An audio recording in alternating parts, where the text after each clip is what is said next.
Boycott করার কোন প্রতীক আছে? নাঙ্গলকোট লালমাইকে সমৃদ্ধ জনপদ করার কোন প্রতীক আছে? সবাইকে একসাথে স্লোগান ধরবেন,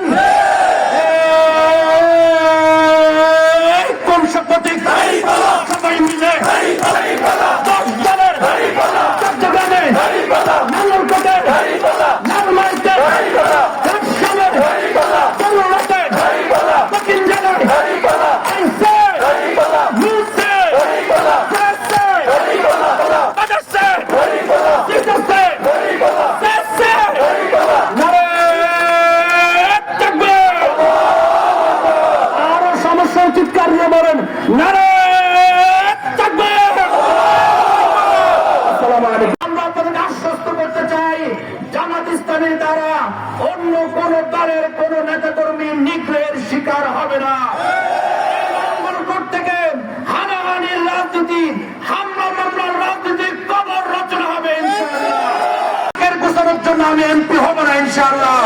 বড় একজন এমপির জন্য রাষ্ট্র যে বাধা বরাদ্দ করে আমি সেই বাধা পর্যন্ত জনগণের কল্যাণে ব্যয় করবো ইনশাআল্লাহ।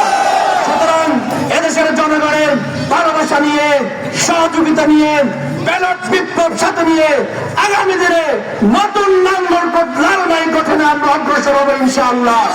আমি আমার প্রতিপক্ষ বন্ধুদের প্রতি আহ্বান জানাতে চাই, যারা আমার প্রতিপক্ষ, আমি প্রতিপক্ষের দৃষ্টিকোণ থেকে দেখতে চাই না, আমি বন্ধুর দৃষ্টিকোণ থেকে দেখতে চাই, আমি ভাইয়ের দৃষ্টিকোণ থেকে দেখতে চাই। আসুন প্রতিদ্বন্দ্বিতা নয়, আমরা পরস্পর সহযোগিতার মাধ্যমে এই নাঙ্গলকোট লালমাইকে গড়ে তুলে, ঠিক আছে কিনা?